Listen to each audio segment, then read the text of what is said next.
Welcome and welcome again. I'm Sunday Solomon. I'm here to continue the series we started the last time, talking about how to build confidence as a teenager. We practically stop at number 10 that says you should accept and learn from mistake. I'm going to continue from there. And mistake is actually part of life, and it's actually part of the growing process. You want to grow and you are scared of mistake, you may not go far. Should I repeat that? You want to grow, but you are scared of making mistake, you may not go far.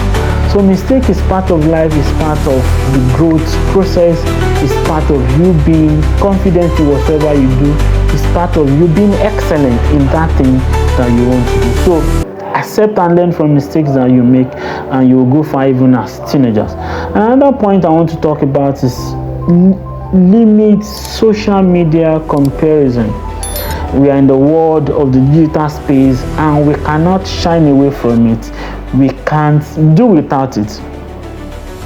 You know, social media often shows unrealistic version of life.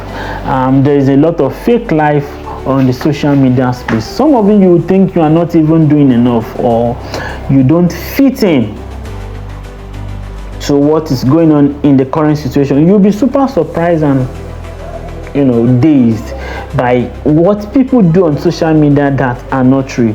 You can imagine somebody whose father is a farmer and posting on social media, maybe by privilege of following a friend to a party or probably an excursion from school, taking pictures with baby cars and the environment very serene, and you are looking down on yourself and say, I wish that was my father. I will not be here that I am now. You will be surprised that person is just showing off all things that he is not. So don't be moved by the things that you see on social media. Be real and focus on yourself. As a matter of fact, focus on your journey instead of comparing yourself to others. Several people have missed it in this journey of life as teenagers because they compare themselves with their friends. They compare themselves with what their friends are doing, or by the privilege their friends have, to what they have or what they don't have. You really want to grow, learn not to compare yourself with others. Build on yourself, encourage yourself, strive to do more, and just be focused on your journey.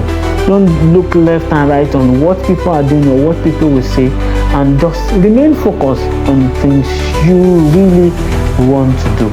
And doing that, your self-confidence will greatly increase.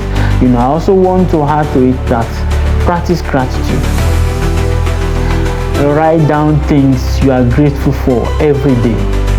There was a period in my life, when I transitioned into my new phase of being an entrepreneur, from working in a corporate organization to being an entrepreneur, and I must be very sincere with you. It is so difficult because then obviously every month something must come into my pocket, and sometimes in a month I may not get job offer that will cater for me. Then I begin to wonder, and I was downcasted, I was tired, I was even thinking of, should I go back to my corporate world after so much investment in this new line of business? But thank God the Holy Spirit inspired me. He said, get a piece of paper and begin to write down things you have achieved during the course of this your entrepreneurship journey. And when I begin to list them down, I was super dazed that within the space of 2 years I can achieve this lot. So it is important that you are grateful for what you have. Write them down, read them back to God's ear. Gratitude shifts focus from what you lack to what you have, and this alright boosts self-esteem. Let me come back again. I said gratitude shifts focus from what you lack to what you have, boosting self-esteem. It's important that you are grateful for what you have. What are the things you think you should be grateful for? Let me help you out.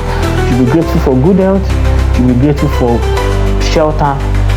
You should be grateful for food. You should be grateful for the breath that you have. You should even be grateful for the clothes you put on, the ability to walk, the ability to talk, the ability even to see, the ability to hear.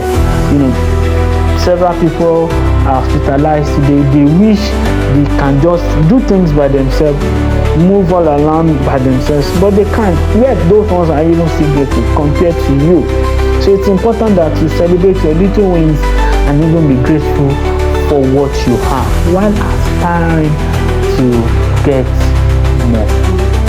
Now, my final thoughts on this building self-confidence as a teenager is that building self-confidence is a journey. I need you to know that. It is not something that you wake up today and tomorrow you are there. It's just like a newborn baby. It is not the very day you give birth to a newborn baby that the newborn baby will start to walk.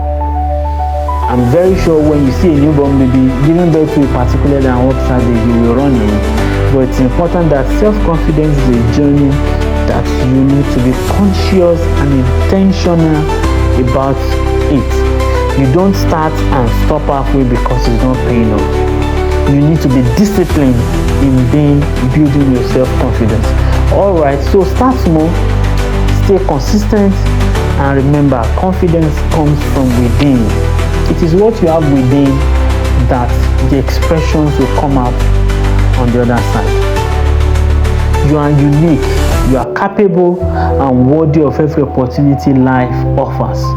As teenagers, you are not less human. You are not a little human. You are great. And that's why I said you are unique and you are capable of doing anything. You are capable of being loved. You are capable of being hard. And that is why your self-confidence must be built. You can start small. You can start small. And trust me, in no time, you'll get to that apex where people will begin to relate with you and see you move. I trust this video has really blessed you at this point, the part 1, part 2. Make sure you subscribe, make sure you give us a like and give us a comment. We will also appreciate that you share this video to as many people on your contact list. Thank you and see you in the next class.